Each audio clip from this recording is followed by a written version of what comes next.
Hello, welcome back to BT Sports Score and welcome back our Twitter viewers, because starting today the whole show's being streamed live on Twitter.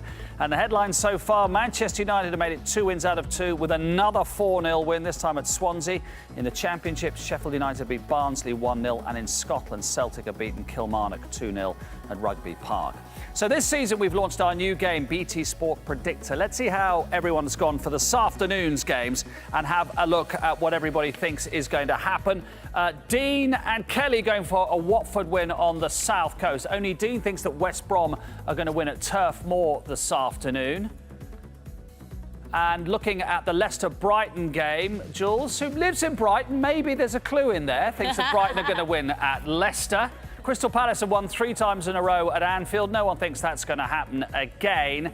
And Southampton haven't scored in 6 home games in a row. Well, Jules thinks that's going to be 7. If you fancy yourself as a bit of a pundit, you can play along with the new BT Sport Predictor game for free, where you can guess the scores from each of the weekend's games in the Premier League, the Premiership and the Aviva Premiership matches as well. More details, full terms and conditions and all that on the BT Sport website, btsport.com/predictor.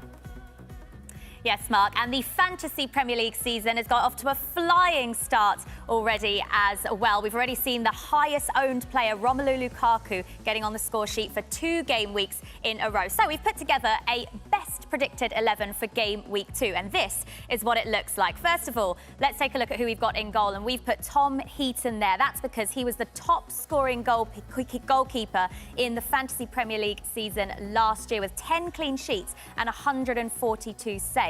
At the back, one of our picks of the week, Ahmed Hegazi from West Bromwich Albion. He was the top point scorer in game week 1 with a whopping 15 points. Pascal Gross in midfield is clearly my pick as a differential for Brighton. He scored 3 times in pre-season, is an absolute bargain as well at just 5.5 million. And up front, we've gone for Roberto Firmino from Liverpool. He started his proceedings with a goal and an assist, and also bonus points against Watford as well. So that's the transfers in the fantasy world. But what about the real world now? Because Ronald Koeman has been very busy this summer, to say the least. So we put a poll out on Twitter yesterday to ask where you guys think the Toffees will finish this season. And alarmingly, 45% of you think that they'll still finish between 7th and 10th in the Premier League table. Well, that's the question, isn't it? Could Everton really break in with all the signings? And Sigurdsson's obviously a great signing, set pieces and in that number 10 role or wherever. But have they got enough? Do they have a goal? Do they have an out-and-out goal scorer to get them into the top 4? I suppose that's the real question, isn't it? Selling Lukaku is the problem. Obviously, Rooney's come in. He's not going to get you 20-odd goals a season going off the back of his last 2 seasons. But Sigurdsson, yeah, coming from deep, he can score goals. But for me, they are lacking a goal scorer. But they've spent so much money. Obviously, Pickford is a great signing in goal. Will keep goals out. But I think the fans now expect silverware for Everton, and that could be a mounted pressure as the season goes on for them. Yeah, it feels like the atmosphere's definitely changed at Old Trafford. It feels like the atmosphere's probably changed at Goodison as well, and that level of expectation has just been ratcheted up a little bit. Do you know what? I'm not so sure. I don't disagree with you there, but I think Lukaku's such a big loss. So, and you know, we talk about them breaking into the top 6, but who's going to drop out?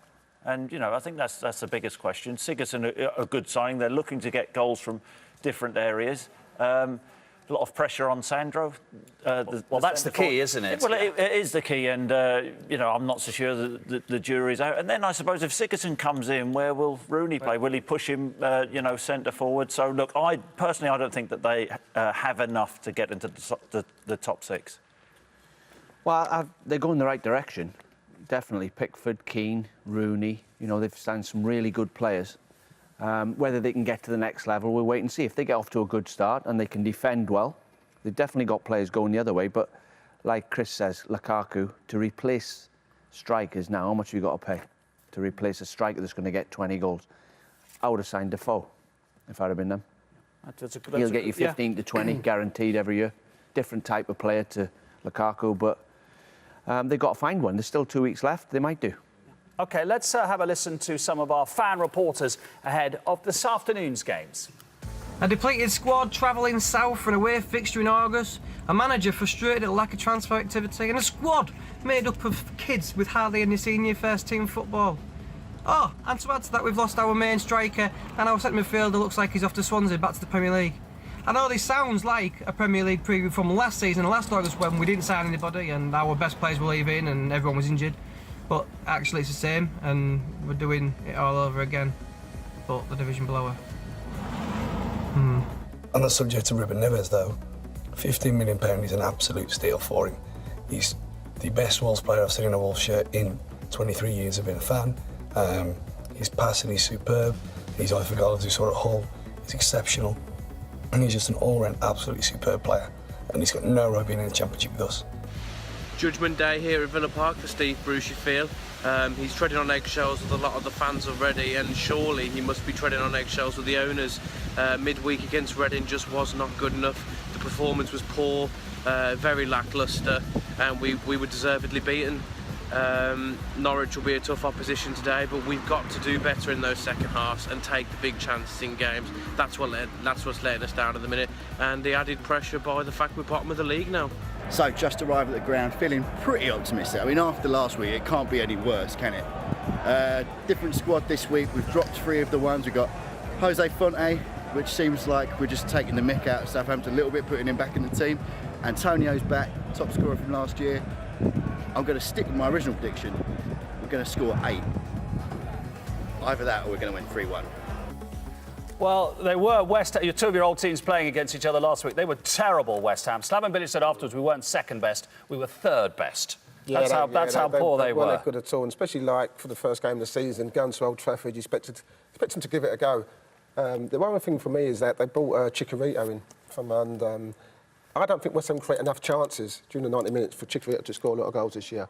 It kind of concerns me.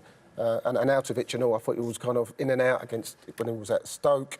You know, on his day, he's outstanding, but he's too inconsistent. There aren't enough days, are there? There's not enough days, and I worry about West Ham. I really, really do. Yeah. Southampton, they haven't scored their last 6 home games as well, and Pellegrino has been told this week no more money. They're relying on that production line, aren't they? They just sold the club. Exactly. The Chinese have just bought 8% of it. So it's kind of mad, isn't it? You know, when you see like Chinese people come and buy these clubs, you think you've got money to spend, and to say there's no more money and he's got what he's got, then they need to do well. They need to get Gabbiadini scoring goals. They need to get Van Dijk back playing again, because without him, I think they struggle. Do you know they've spent 228 million in the last 5 years, Southampton? We keep talking about their production line, but they're the 8th highest spenders in the league. They've spent some money. I bet they're in the They brought positive, about aren't they? 208 million. 208 million coming in. Yeah. So they've sold a lot of players, but when you look at that team, I was just saying to Robbie there, you look at that front lineup they've got with Lamina coming in. Gabbiadini's done well last year. He's a good striker. And on the sides, you've got Redmond and Tadic. You can't believe they haven't scored for 6 games. I mean, how they didn't score last week. They need to get was some goals. unbelievable. They need to start scoring. And it's no use changing the gun. Sometimes you've got to change the bullets. So it's obviously the way they're playing, not the individuals, because no one's getting goals for them.